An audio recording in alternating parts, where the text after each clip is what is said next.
जय श्री हरि। श्रीमद्भागवत महापुराणम अष्टमः स्कंधः अथ चतुर्थोऽध्यायः। अब हम श्रीमद्भागवत महापुराण के 8वें स्कंद में चौथा अध्याय सुनते हैं। इसमें हम गज और ग्राह का पूर्व चरित्र तथा उनका उद्धार इसका श्रवण करेंगे। श्री गणेशाय नमः। श्री सरस्वत्यै नमः। श्री गुरवे नमः। श्री पुराण पुरुषोत्तमाय नमः। पिछले 8वें स्कंद के तीसरे अध्याय में गजेंद्र मोक्ष का श्रवण करते हुए हमने जाना कि गजेंद्र अपने पूर्व जन्म के किए हुए अभ्यास के कारण से इस जन्म में भी भगवान को भूला नहीं था। ऐसे स्मरण का वर्णन श्रीमद् भगवत गीता के 6ठे अध्याय में किया गया है, जहाँ पर 44वें श्लोक में भगवान श्री कृष्ण कहते हैं, पूर्वाभ्यासेन तेनैव ह्रियते ह्यवशोऽपि सः। इस श्लोक से हमें यह आश्वस्त किया गया है कि यदि भक्ति में लगा हुआ व्यक्ति नीचे गिर भी जाता है तो वह पतित नहीं होता, अपितु उसे ऐसे पद पर रखा जाता है जिससे वह कालक्रम में श्री भगवान का स्मरण कर लेगा। जब गजेंद्र संकट में था और यद्यपि उसका शरीर मनुष्य का नहीं था, लेकिन उसे वह स्तोत्र स्मरण था जिसे वह पूर्व जन्म में जपा करता था। इससे यह अनिवार्य हो जाता है कि सारे भक्त किसी न किसी मंत्र का, नाम के जप का अभ्यास करें। निश्चय ही मनुष्यों को भगवान के पवित्र नाम का जप करना चाहिए। प्रत्येक भक्त को किसी न किसी मंत्र के पूर्ण रूपेण क्षति रहित जप का अभ्यास करना चाहिए, जिससे भले ही वह इस जीवन में पूरी आध्यात्मिक चेतना प्राप्त न कर सके, लेकिन अगले जीवन में वह पशु होने पर भी भगवान की भक्ति को न भूल सकेगा। किसी का पतन भी हो जाए तो भी भक्ति का अभ्यास व्यर्थ नहीं जाता। भगवान की भक्ति कभी भी निष्फल नहीं होती है। फिर गजेंद्र भगवान की स्तुति करते हुए कहता है, जिनके परम मंगलमय स्वरूप का दर्शन करने के लिए महात्मा लोग संसार की सभी आसक्तियों का त्याग कर देते हैं और वन में जाकर अखंड भाव से ब्रह्मचर्य आदि अलौकिक व्रतों का पालन करते हैं, वे भगवान मेरी सहायता करें। भगवान का शांत स्वरूप वासुदेव है। भगवान का नृसिंह रूप जो है वो घोर है, भयानक है। भगवान का जो वराह रूप है वह पशु रूप है जो लोगों को मोहित कर देता है, और जो भगवान का दत्तात्रेय स्वरूप है वह निर्विशेष है। भगवान का जो बुद्ध स्वरूप है वह साम्य स्वरूप है, और जो भगवान का निर्विशेष ब्रह्म तेज है अथवा निर्गुण ब्रह्म स्वरूप है वह भगवान का ज्ञान घन स्वरूप है। इस प्रकार गजेंद्र व्याज स्तुति के माध्यम से भगवान के अनेक अवतारों को स्मरण करता है। यद्यपि वह भगवान की निर्विशेष स्तुति यहाँ पर कर रहे हैं, किसी भी स्वरूप का नाम नहीं ले रहे हैं। आगे गजेंद्र श्री भगवान की स्तुति करते हुए उन्हें अद्भुत कारण बताता है। अद्भुत कारण इसलिए बताता है कि उन भगवान से असंख्य वस्तुएं उत्पन्न होने पर भी वे भगवान पूर्ण ही बने रहते हैं। इस भौतिक संसार में हम सब का अनुभव है कि यदि किसी के खाते में 10 लाख रुपए हो और वह जैसे जैसे धन निकालता जाता है वैसे वैसे बैंक का खाता खाली होता जाता है, अंत में शून्य हो जाता है। लेकिन भगवान इतने पूर्ण हैं कि यदि उनके असंख्य विस्तार हो जाएं तो भी वे श्री भगवान ही बने रहते हैं। इसीलिए भगवान अद्भुत कारण है। एक और उदाहरण से हम समझ सकते हैं कि भगवान सूर्य लाखों वर्षों से अस्तित्व में हैं। उनके सृजन होने के काल से ही ऊष्मा तथा प्रकाश भी मिल रहा है, फिर भी उसकी वही शक्ति बनी हुई है, उसमें कोई परिवर्तन नहीं आता। तो फिर उन परम कारण परम ब्रह्म भगवान के विषय में क्या कहा जाए। उनसे हर वस्तु निरंतर उत्पन्न होती रहती है, फिर भी वे अपना मूल स्वरूप सच्चिदानंद विग्रह बनाए रखते हैं। गजेंद्र कहता है, जो लोग किसी भी प्रकार की आसक्ति में बंधे हुए हैं उन्हें आपकी प्राप्ति अत्यंत कठिन है।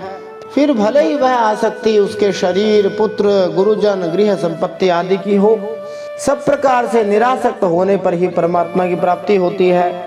धर्म, अर्थ, काम या मोक्ष कोई भी कामना हो, उसे भगवान की भक्ति के द्वारा, भगवान की कृपा से पूरा किया जा सकता है। संसार में कुछ लोग ऐसे होते हैं जो पूरी तरह अकामी होते हैं, कुछ नहीं चाहिए। कुछ लोग अत्यधिक महत्वाकांक्षी सकामी होते हैं, सब कुछ चाहिए। और कुछ लोग धर्म अर्थ काम को भी चाहते हैं, अंत में मोक्ष भी चाहते हैं। सभी लोगों के लिए श्रीमद् भागवतम दूसरे स्कंद तीसरे अध्याय के 10वें श्लोक में एक ही बात बताई है, अकामः सर्व कामो वा मोक्ष काम उदारधीहि तीव्रेण भक्ति योगेन यजेत पुरुषम परम।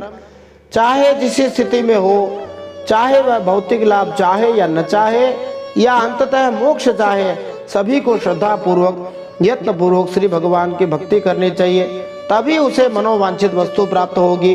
भगवान श्री कृष्ण अत्यंत दयालु हैं। उनका वचन है, जो मुझे जिस भाव से भजता है मैं भी उसे उसी भाव से ध्यान रखता हूँ। भगवान सबके हृदय में विराजमान रहते हैं। श्री भगवान हर एक प्राणी को अपनी महत्वाकांक्षा की पूर्ति का अवसर भी देते हैं। यहाँ तक कि ध्रुव महाराज जैसे भक्त भी अपने पिता के साम्राज्य से अधिक बड़े साम्राज्य का वरदान चाहते थे। यद्यपि उन्हें आध्यात्मिक शरीर प्राप्त हुआ, लेकिन उन्हें साम्राज्य भी प्राप्त हुआ, क्योंकि जो भी श्री भगवान के चरणों की शरण ग्रहण करता है, भगवान उसे निराश नहीं करते। गजेंद्र ने वर्तमान संकट से, या यूं कहें कि भौतिकवादी जीवन के वर्तमान संकट से मुक्त होने के लिए भगवान की शरण ग्रहण की थी, तो वे भगवान उसकी इच्छा पूर्ति क्यों न करते। सब प्रकार से सार यही है कि भगवान का आश्रय ले लेना चाहिए, भगवान में लग जाना चाहिए।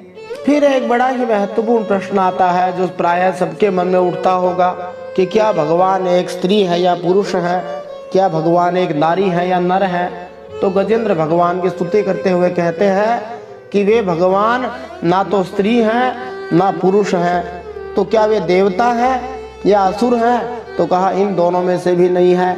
तो वे भगवान क्या हैं, इस बात को भगवान ही जाने। इसीलिए पूरा वर्णन भगवान का कोई नहीं कर सकता, अतः भगवान को अनंत कहा जाता है। गजेंद्र की तरह हमें केवल इतना ही मानना है कि कोई न कोई ऐसा होगा जिसने इस ब्रह्मांड को बनाया है और इसके अवयव प्रदान किए हैं। इतना तो हर एक को, यहाँ तक कि कट्टर नास्तिक को भी स्वीकार करना चाहिए। तो फिर अभक्त तथा सामान्य नास्तिक इसे मानते क्यों नहीं? इसका कारण यही है कि वे अपने सकाम कर्मों के फलों से दूषित रहते हैं। मनुष्य को एक के बाद एक संपन्न किए गए सकाम कर्मों के परिणाम स्वरूप हृदय में जमी हुई धूल से मुक्त होना चाहिए। उसे भक्ति योग के अभ्यास से इस धूल को धो डालना चाहिए। गजेंद्र ने भगवान के किसी भी स्वरूप का नाम लिए बिना ही पुकारा, परंतु श्री हरि ही इसलिए प्रकट हुए क्योंकि गजेंद्र के वर्णन से हमें लग रहा है कि वह किसी परम सत्ता को लक्ष्य कर रहा था। यद्यपि उसे यह पता न था कि यह परम सत्ता है कौन। उसने अटकल लगाई, ऐसी कोई परम सत्ता अवश्य है जो सबसे ऊपर है। ऐसी स्थिति में श्री भगवान के विविध अंशों ने, जैसे ब्रह्मा जी, शिव जी, इंद्र, चंद्र आदि ने सोचा कि यह गजेंद्र तो सहायता के लिए हमें नहीं बुला रहा, यह तो उन ईश्वर को बुला रहा है जो हम सबके ऊपर है। यद्यपि देवताओं के जिम्मे ब्रह्मांड के विविध भागों की देखभाल का उत्तरदायित्व है, लेकिन गजेंद्र ने सोचा कि ये सब उसकी रक्षा कर पाने में असमर्थ हैं। हरिम विना नैव मृत्युम तरंती, कोई भी व्यक्ति किसी को जन्म मृत्यु जरा व्याधि के संकट से बचा नहीं सकता। भगवान ही मनुष्य की भौतिक संसार के खतरों से रक्षा कर सकते हैं। इसलिए इस भयानक संसार से मुक्त होने के लिए बुद्धिमान व्यक्ति भगवान के पास जाता है, किसी देवता के पास नहीं। श्रीमद् भगवत गीता में इसकी पुष्टि हुई है, काम स्तैस्तैर्हृतज्ञानाः प्रपद्यन्तेन्य देवताः। जो अज्ञानी हैं क्षणिक भौतिक लाभ के लिए विभिन्न देवताओं के पास जाते हैं, लेकिन वास्तविकता तो यह है कि ये देवता जीव को भौतिक संसार के खतरों से नहीं बचा सकते। अन्य जीवों की तरह देवता भी भगवान के दिव्य शरीर के बाह्य अंग मात्र हैं। जैसा कि वैदिक मंत्रों में कहा गया है, स आत्मा अंगान्यन्या देवताः। शरीर के भीतर आत्मा रहता है। शरीर के विभिन्न भाग जैसे हाथ पांव बाह्य हैं, इसी तरह विश्व के आत्मा नारायण या भगवान श्री विष्णु हैं और सारे देवता, मनुष्य तथा अन्य जीव उनके शरीर के अंग हैं। इससे यह भी निष्कर्ष निकाला जा सकता है कि चूंकि वृक्ष अपनी जड़ों के बल पर जीवित रहता है और जब जड़ों को पानी दिया जाता है तो वृक्ष के सारे अंगों को भोजन मिल जाता है, उसी तरह मनुष्य को चाहिए कि वह भगवान की पूजा करे जो सबके आदि मूल है। ज्यों ही श्री भगवान यह समझ लेते हैं कि कोई मनुष्य पूरी तरह उनकी शरण में आकर कृपा की याचना कर रहा है, त्यों ही वे तुरंत कार्रवाई करते हैं। फलतः गजेंद्र की रक्षा करने के लिए देवता नहीं आए, लेकिन उसकी भावप्रवण स्तुति के कारण भगवान तुरंत ही उसके सामने प्रकट हो गए। इसका अर्थ यह नहीं है कि देवता गजेंद्र से नाराज थे, बल्कि वास्तव में जब भगवान श्री विष्णु की पूजा की जाती है तब अन्य सारे देवताओं की पूजा भी हो ही जाता है। यस्मिन तुष्टे जगत तुष्टम, भगवान प्रसन्न होते हैं तो सभी प्रसन्न हो जाते हैं। जब अपने भक्त को बचाने के लिए श्री विष्णु भगवान प्रकट हुए तब उनके साथ देवता लोग इसीलिए आए क्योंकि जब गजेंद्र स्तुति कर रहा था तो देवताओं को लगा कि ये हमें क्यों नहीं बुलाता, तो एक प्रकार से देवता नाराज हो गए थे या भगवान विष्णु के प्रति अपराध कर बैठे थे। अपने अपराधों को क्षमा कराने के लिए देवता भी भगवान के साथ ही प्रकट हो गए थे। गजेंद्र भगवान का दर्शन पाने के लिए इतना इच्छुक था, इतना व्याकुल था कि जब उसने श्री भगवान को आकाश में से उतरते हुए देखा तो उसने अत्यंत पीड़ा से मंद स्वर में श्री भगवान को नमस्कार किया। एक भक्त भयावह स्थिति को भी भयानक नहीं मानता, क्योंकि ऐसी संकटपूर्ण स्थिति में वह अत्यंत भावपूर्वक श्री भगवान से प्रार्थना कर सकता है। इस प्रकार भक्त संकट को एक सुअवसर मानता है। तत्तेनुकंपां सुसमेक्षमाण है, जब भक्त विकट संकट में होता है तो वह इस संकट को श्री भगवान की कृपा मानता है, क्योंकि यह संकट निष्ठापूर्वक तथा एकाग्र चित्त से श्री भगवान का चिंतन करने का अवसर देता है। एक सच्चा भक्त भगवान पर दोषारोपण नहीं करता कि उनके कारण ही भक्त ऐसी संकटपूर्ण स्थिति में फंस गया है, बल्कि वह अपनी संकटपूर्ण स्थिति को अपने पिछले जन्मों का फल मानता है और इस अवसर को श्री भगवान की प्रार्थना करने का सुयोग समझता है। उनको धन्यवाद देता है कि उसे ऐसा अवसर मिला। तो अंत में गजेंद्र ने भगवान को नारायण जगत गुरु भगवान ऐसा कहते हुए केवल एक कमल ही अर्पित कर दिया और भगवान उस कमल से ही प्रसन्न हो गए थे। अब भगवान अपने भक्त को बचाने के लिए किस प्रकार आतुर रहते हैं, बेचैन रहते हैं, वो हमें दिखाई देता है।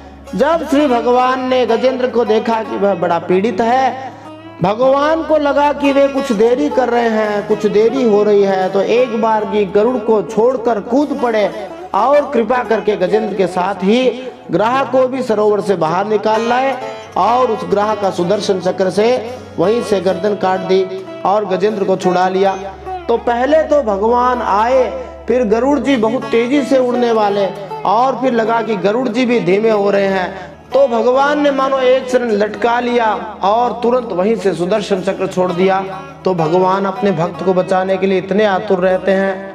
अब हम श्रीमद् भागवत महापुराण के 8वें स्कंद के 4थे अध्याय में गज और ग्राह के पूर्व चरित्र तथा उनके उद्धार का प्रसंग सुनते हुए इन प्रश्नों के उत्तर प्राप्त कर सकते हैं। हूहू गंधर्व को किसने शाप दिया था जिससे वह मगरमच्छ बन गया? गजेंद्र नामक हाथी पिछले जन्म में कौन था? इंद्रद्युम्न कौन था जिसे अगस्त्य ऋषि ने हाथी बनने का शाप दे दिया था? राजर्षि इंद्रद्युम्न ने अगस्त्य ऋषि के शाप का प्रतिकार क्यों नहीं किया? श्री भगवान की आराधना भक्ति का क्या प्रभाव होता है? दुस्वप्न मानी बुरे सपने की शांति के लिए, ऋण मुक्ति के लिए किस स्तोत्र का पाठ करना चाहिए? भगवान श्री विष्णु ने किन किन को अपना स्वरूप बताया है, भगवत स्वरूप बताया है, जिनके स्मरण से सभी पाप नष्ट हो जाते हैं? श्रेष्ठ लाभ प्राप्त करने के लिए मानी जिसको वैकुंठ धाम कहते हैं, किस समय गजेंद्र मोक्ष का पाठ करना चाहिए? आइए इन सब प्रश्नों के उत्तर आज के इस 8वें स्कंद के 4थे अध्याय में प्राप्त करते हैं। जय श्री हरि।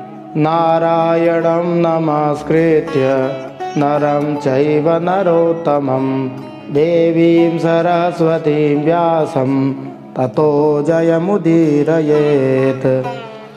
भगवान श्री नर नारायण को प्रणाम करते हुए श्री गणेश जी महाराज, माता सरस्वती, वेद व्यास भगवान को प्रणाम करते हुए, हृदय आराध्य श्री हरिचरणों में प्रणाम करते हुए, भगवत स्वरूप श्रीमद् भागवत को प्रणाम करते हुए, श्री सुखदेव जी और परीक्षित महाराज को प्रणाम करते हुए, अनंत कोटि सब संत महात्माओं वैष्णवों को प्रणाम करते हुए अब हम श्रीमद् भागवत महापुराण के 8वें स्कंद में 4था अध्याय सुनते हैं, जिसमें हम गज और ग्राह का पूर्व चरित्र तथा उनका उद्धार का श्रवण करेंगे। श्रीमद्भागवत महापुराणम अष्टमः स्कंधः अथ चतुर्थोऽध्यायः। श्रीशुक उवाच तदा देवर्षि गन्धर्वा ब्रह्मेशान पुरोगमाः मुमुचुः कुसुमासारं शंसन्तः कर्म तद्धरेः नेदुर्दुन्दुभयो दिव्या गन्धर्वा नृतुर्जगुः ऋषयश्चारणः सिद्धास्तुष्टुवो पुरुषोत्तमम्। श्री सुखदेव जी परीक्षित महाराज से कहते हैं, उस समय जब भगवान श्री हरि ने गजेंद्र को ग्रह से बचाया था, तब ब्रह्मा जी, शंकर भगवान आदि देवता, ऋषि और गंधर्व भगवान श्री हरि के इस कर्म की प्रशंसा करने लगे तथा उनके ऊपर फूलों की वर्षा करने लगे। स्वर्ग में दुंदुभियां बजने लगी, गंधर्व नाचने गाने लगे, ऋषि, चारण और सिद्धगण भगवान पुरुषोत्तम की स्तुति करने लगे। इस अध्याय से स्पष्ट है कि देवल ऋषि, श्री नारद मुनि तथा अगस्त्य मुनि जैसे बड़े बड़े ऋषि मुनि भी कभी कभी किसी को शाप देते हैं, लेकिन ऐसे महापुरुषों का शाप वास्तव में वरदान ही होता है। योऽसौ ग्राहः स वै सद्यः परमाश्चर्य रूपधृक् मुक्तो देवल शापेन हुहुर्गन्धर्व सत्तमः प्रणम्य शिरसाधीश मुत्तमश्लोकमव्ययम् अगायत यशोधाम कीर्तन्य गुणसत्कथम्। इधर वह ग्राह तुरंत ही परम आश्चर्यमय दिव्य शरीर से संपन्न हो गया। यह ग्राह इसके पहले हुहु नामक एक श्रेष्ठ गंधर्व था। देवल के शाप से उसे यह गति प्राप्त हुई। अब भगवान की कृपा से वह भी मुक्त हो गया। उसने सर्वेश्वर भगवान के चरणों में सिर रखकर प्रणाम किया। इसके बाद वह भगवान के सुयश का गान करने लगा। वास्तव में अविनाशी भगवान ही सर्वश्रेष्ठ कीर्ति से संपन्न है। उन्हीं के गुण और मनोहर लीलाएं गान करने योग्य हैं। जिस शाप से गंधर्व को यह पद मिला था, वह वास्तव में शाप नहीं था, अपितु वरदान था। जब किसी को कोई संत महात्मा शाप दे तो उसे अप्रसन्न नहीं होना चाहिए, क्योंकि अप्रत्यक्ष रूप से उसका यह शाप वरदान ही होता है। इस गंधर्व में स्वर्गलोक के निवासी की मानसिकता थी। इसे श्री भगवान का पार्षद बनने में लाखों वर्ष लगते, लेकिन देवल ऋषि के शाप से वह मगरमच्छ बन गया और एक ही जीवन में उसे साक्षात भगवान का दर्शन करने तथा वैकुंठ जाकर श्री भगवान का पार्षद बनने का सौभाग्य प्राप्त हुआ। इसी तरह गजेंद्र का भी उद्धार भगवान ने किया जब वह अगस्त्य मुनि के शाप से मुक्त हो गया। सोनुकंपितैषेण परिक्रम्य प्रणम्यतं लोकस्य पश्यतो लोकं स्वमगान् मुक्त किल्बिषः गजेन्द्रो भगवत्स्पर्शात् विमुक्तो ज्ञानबन्धनात् प्राप्तो भगवतो रूपं पीतवाशाश्चतुर्भुजः स वै पूर्वमभूद्राजा पाण्ड्यो द्रविडसत्तमः इंद्रद्युम्न इति ख्यातो विष्णुव्रतपरायणः। श्री भगवान के कृपापूर्ण स्पर्श से उस ग्रह के सारे पाप ताप नष्ट हो गए। उसने भगवान की परिक्रमा करके उनके चरणों में प्रणाम किया और सबके देखते देखते अपने लोक की यात्रा की। गजेंद्र भी भगवान का स्पर्श पाते ही अज्ञान के बंधन से मुक्त हो गया। उसे भगवान का ही रूप प्राप्त हो गया। वह पीताम्बरधारी एवं चतुर्भुज बन गया। यदि किसी पर भगवान की कृपा होती है और वे उसका स्पर्श अपने हाथ से कर देते हैं, तो उसका शरीर आध्यात्मिक बन जाता है और वह भगवत धाम वापस जा सकता है। जब श्री भगवान ने गजेंद्र को स्पर्श किया तो उसे आध्यात्मिक शरीर मिल गया। ध्रुव महाराज को भी आध्यात्मिक शरीर इसी प्रकार मिलता था। अर्चना पद्धति में भगवान का शरीर स्पर्श करने का सुअवसर मिलता है, जिससे आध्यात्मिक शरीर प्राप्त होने का सौभाग्य मिल सकता है और भगवत धाम वापस जाया जा सकता है। न केवल श्री भगवान के शरीर का स्पर्श करके, बल्कि केवल उनकी लीलाओं को सुन करके, उनकी महिमा का गान करके, उनके चरणों का स्पर्श करके अथवा उनकी पूजा करके, दूसरे शब्दों में कहे तो श्री भगवान की किसी न किसी प्रकार से सेवा करके मनुष्य भौतिक पापों से शुद्ध हो जाता है। श्री भगवान का स्पर्श पाने का यह अच्छा परिणाम होता है। यह गजेंद्र पूर्व जन्म में द्रविड़ देश का पांड्यवंशी राजा था। उसका नाम था इंद्रद्युम्न। वह भगवान का एक श्रेष्ठ उपासक एवं अत्यंत यशस्वी था। फिर वंशस्थ छंदों में कहते हैं, स एतदाराधन काल आत्मवान गृहीत मौन व्रतईश्वरं हरिं जटाधरस्था पश्याप्लुतोच्युतं समर्चयामास कुलाचलाश्रमः। एक बार राजा इंद्रद्युम्न राजपाट छोड़कर मलय पर्वत पर रहने लगे थे। जटाएं बढ़ा ली, तपस्वी का वेश धारण कर लिया। एक दिन स्नान के बाद पूजा के समय मन को एकाग्र करके एवं मौनव्रती होकर वे सर्वशक्तिमान भगवान श्री हरि की आराधना कर रहे थे। यदृच्छया तत्र महायशा मुनि समागमच्छिष्यगणैः परिश्रितः तं वीक्ष्य तूष्णीमकृतार्हणादिकं रहस्योपासेन मृषेषु कोपः। उसी समय दैव योग से परम यशस्वी अगस्त्य मुनि अपनी शिष्य मंडली के साथ वहां आ पहुंचे। उन्होंने देखा कि यह प्रजापालन और गृहस्थोचित अतिथि सेवा आदि धर्म का परित्याग करके तपस्वियों की तरह एकांत में चुपचाप बैठकर उपासना कर रहा है। इसलिए अगस्त्य ऋषि राजा इंद्रद्युम्न पर क्रुद्ध हो गए।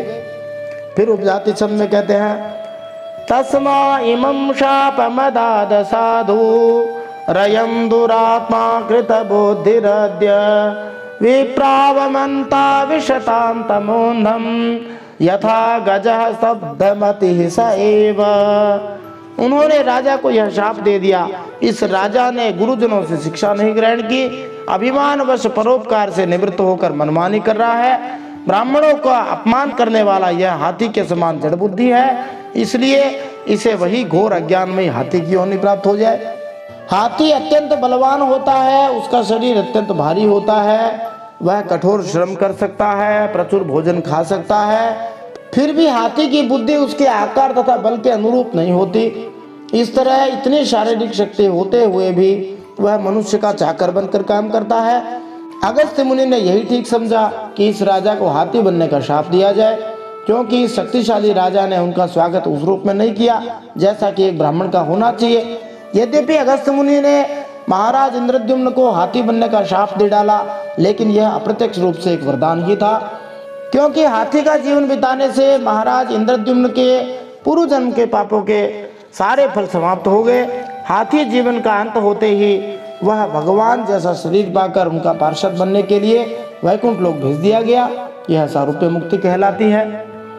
श्री शुक उवाच एवं शप्त्वा गतो गस्त्यो भगवान् नृपसानुगः इंद्रद्युम्नोऽपि राजर्षिर्दिष्टं तदुपधारयन् आपन्नः कौञ्जरीं योनिमात्मस्मृतिविनाशिनीं हर्यर्चनानुभावेन यद्गजत्वेऽप्यनुस्मृतिः।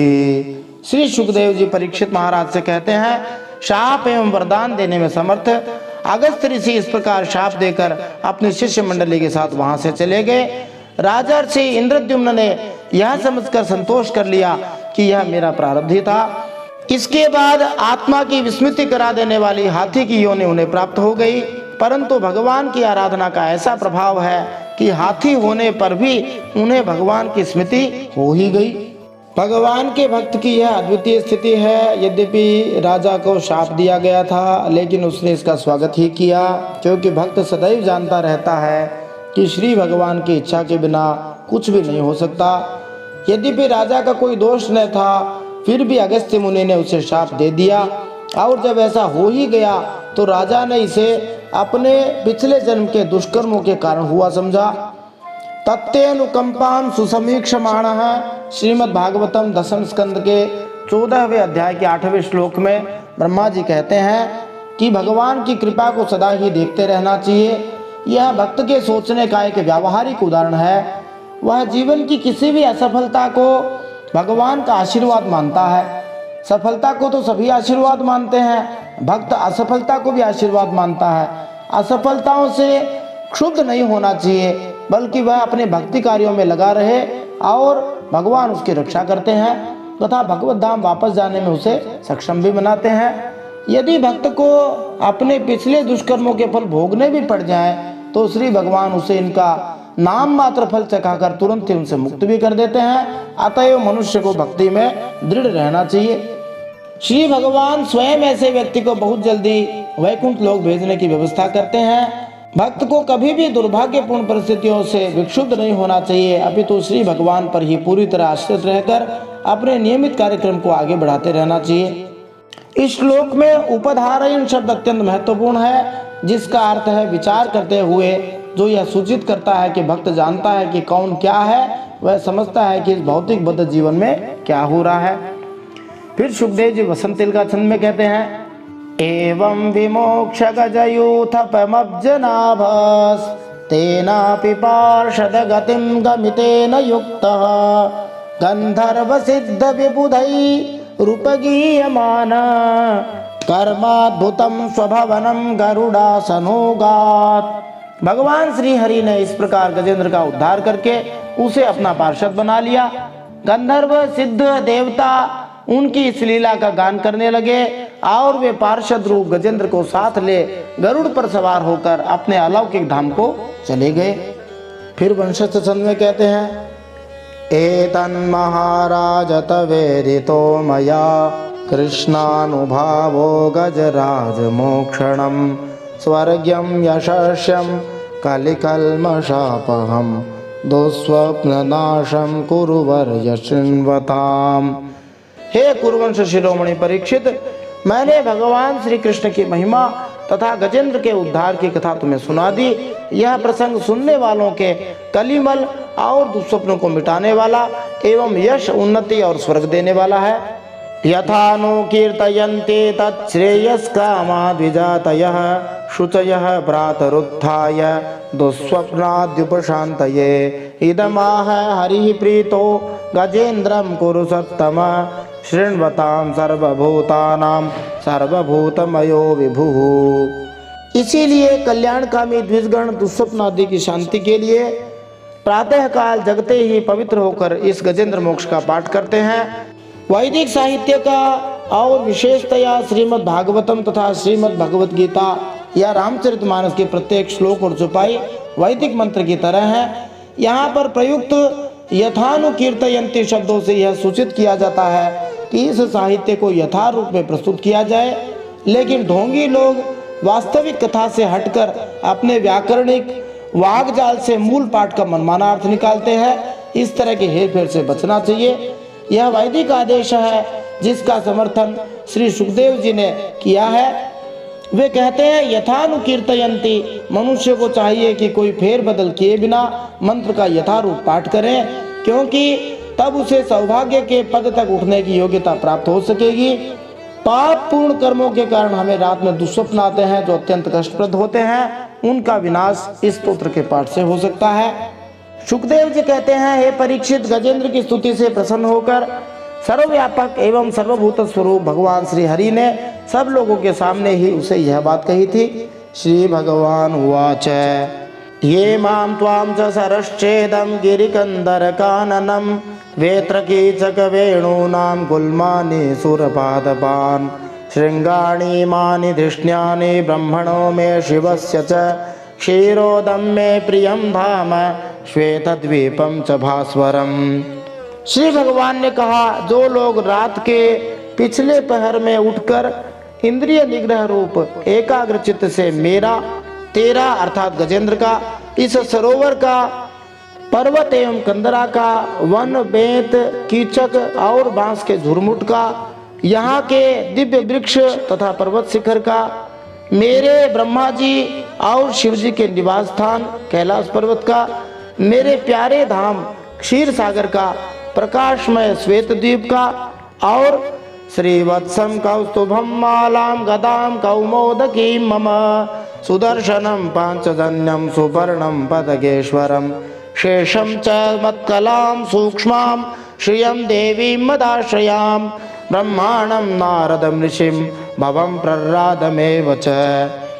इसके अलावा श्रीवत्स जो भगवान के गले में है, कौस्तुभ मणि, वनमाला, भगवान की कौमुद की गदा, सुदर्शन चक्र, पांचजन्य नामक शंख, पक्षीराज गरुड़, मेरे सूक्ष्म कला स्वरूप शेष जी, मेरे आश्रय में रहने वाली लक्ष्मी माता, ब्रह्मा जी, देवर्षि नारद, शंकर जी तथा भक्त प्रहलाद, इनका जो स्मरण करेगा।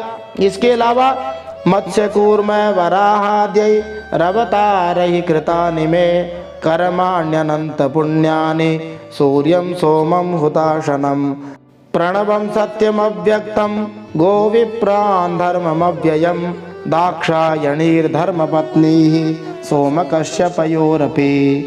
इनके अलावा मत्स्य कच्छप वराह आदि अवतारों में किए हुए मेरे अनंत पुण्यमय चरित्र सूर्य चंद्रमा अग्नि ओमकार सत्य मूल प्रकृति गौ ब्राह्मण अविनाशी सनातन धर्म सोम कश्यप और धर्म की पत्नी दक्ष कन्याएं।